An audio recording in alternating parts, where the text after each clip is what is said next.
Okay, today I am working on the Claas behind me. It's the time of year I always go through my hay baler because it gives me enough time to where if there is an issue with something wrong, I have plenty of time to get it corrected before I need it. But that's what this is good. I'm doing today. So let's go over what I like to do and some of the things I do. Okay, so like on most of these balers, all the modern balers that I've used, your book will have a section in it for service checks and stuff, and you have these tolerances that these different pieces on the baler is supposed to be set at. Like here's one of your compression springs for the bale chamber, and it has a certain distance that it's supposed to be from point A to point B, and you measure it and check and make sure if it's not, you adjust it out. And I found that if you keep everything in tolerance, you'll either find what's something that's wrong when you're adjusting this stuff, or everything on the baler will work a whole lot better if you do this. And this is with any baler. Our Vermeer is the same way. I've done this with it for years, and the Vermeers before it. Just like, let's see if I can't find here. There's a page. Yeah, here. Like the declutcher springs. As y'all can see, they're supposed to be at a certain distance to make sure you have the right amount of pressure on them. The net, brakes, and different pieces, they're all the same way. So we're going to walk over here on this side first, and we're going to take a look at a few things. Let's see. Like, this is the arm that resets the net brake on these when it falls, and you have, you'll have to check the distances on it. Your regular pickup chains that are behind there are just like any chain. You just make sure they feel snug. But not all chains on this baler are this way. Now, a lot of your chains now, you have to go by these tolerances if they show a tolerance for them, because like this chain here, it has to be a lot tighter than you would think because it has a lot of load on it. So they want it at a certain tension so that way it won't jump.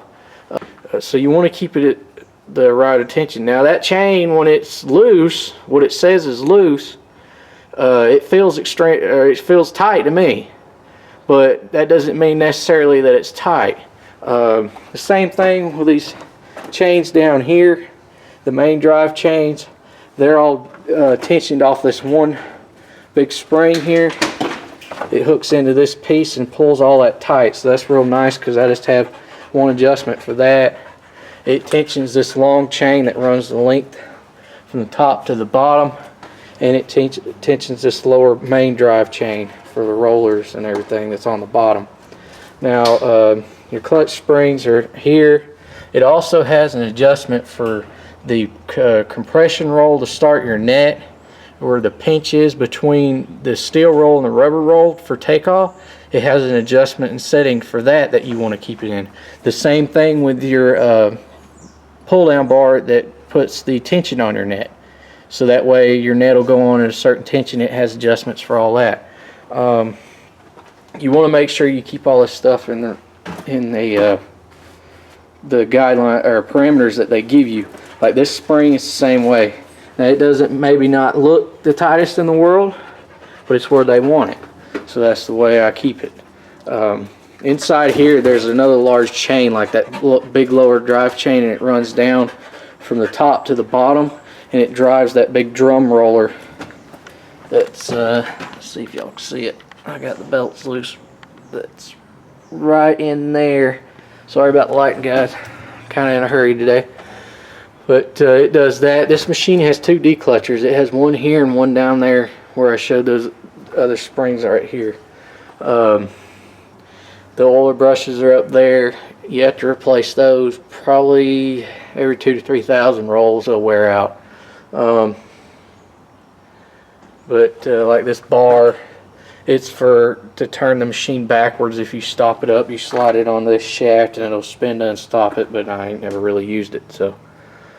But there's another spring up there. That's what tensions that chain I was talking about. That's so has to be a certain tension, is that one up there. But there's lots of different things on all these. The Vermeers are and about every baler's gotten this way. Just because you think something's okay doesn't mean it is. So you need to go through your manuals and check everything, because 9 times out of 10 I'll find something.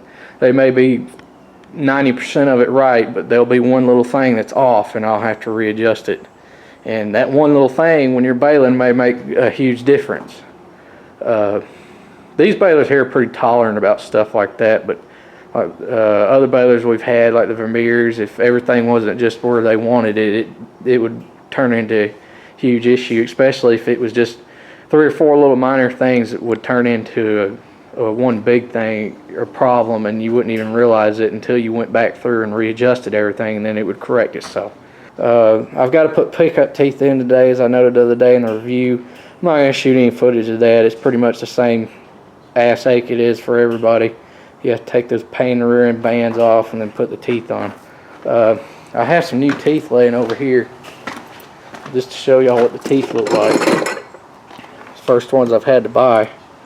They're just kind of like New Holland teeth, but they're made a lot better. The steel in these is a lot better because, like I said, there's 12,000 rolls on this baler, and I've never had to replace one tooth.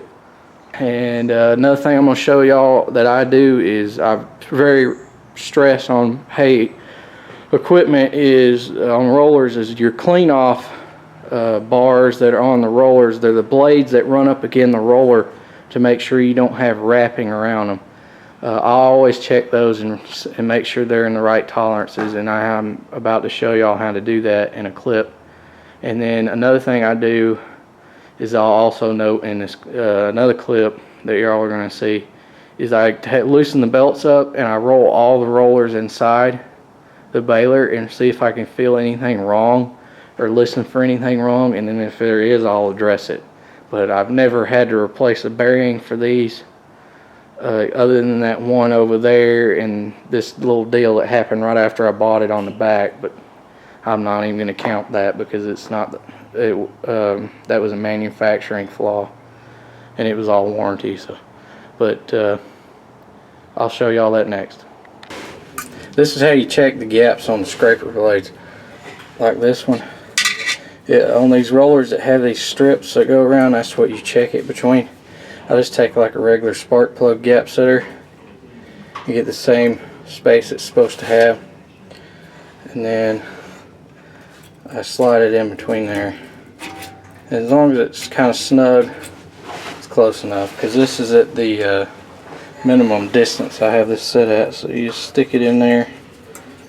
It's hard to get light in here, guys, sorry, inside the baler.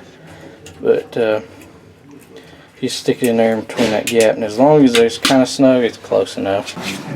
Alright, well, I climbed up here to check my scraper spacing, but when I'm up here I always check these rollers to see if I can feel any perfections in the bearings or tell if any of them's about to go out. Well,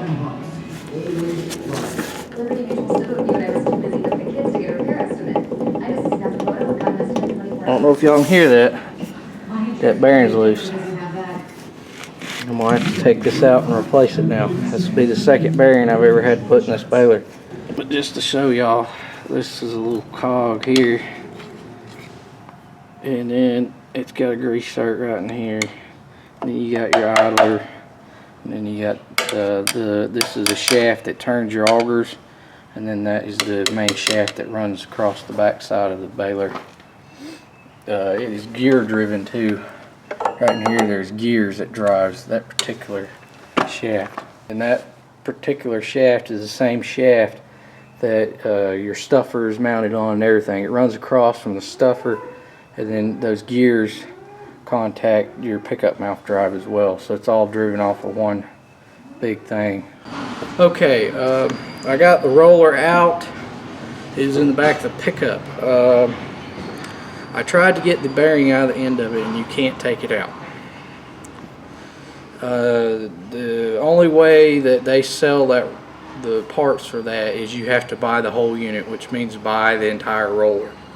The reason why is when they it was a pressed in bearing inside of those rollers So the only and the reason why they designed it that way is because that has to fit inside the chamber and go up and down. And they don't sell the bearings because you can't get them out.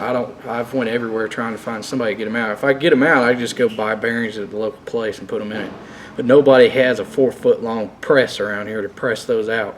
So the issue I'm going to have to probably address if I can't figure something out is I'm going to have to buy the roller, and it's $1,000. So that's the only other bearing on this baler that's ever went bad. I could get mad about it.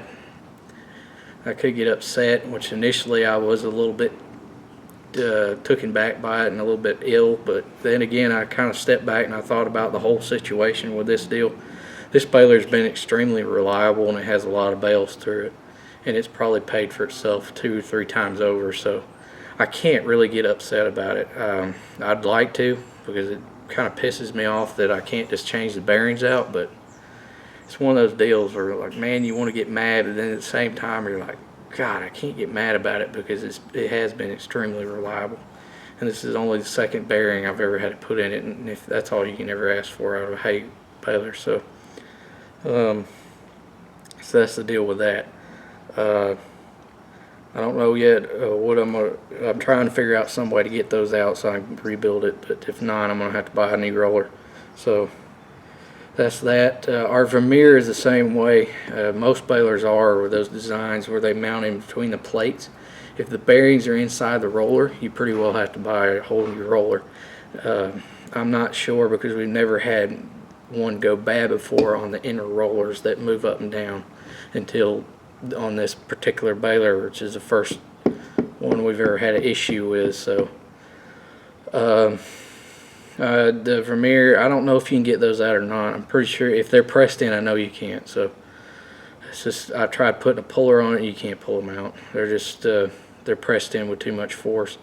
So, and it's so small in there, you just can't get anything in there to really get a hold up to yank it out that's big enough to pull it out.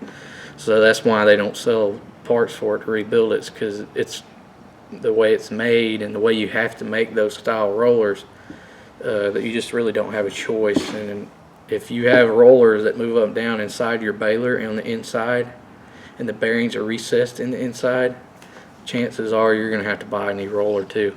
So I want to get pissed about it, I really do, because that is, it just kills me. I have to pay $1,000 when I could go buy a $50 bearing and fix it. But it's one of them things. It's just part of, working equipment and using it every day. It's just an expense you've got to be out, and that's all you can do about it. But we'll move on and get her fixed and keep going. Like I said, I can't complain about it. It's just been too good of a baler and not had any issues.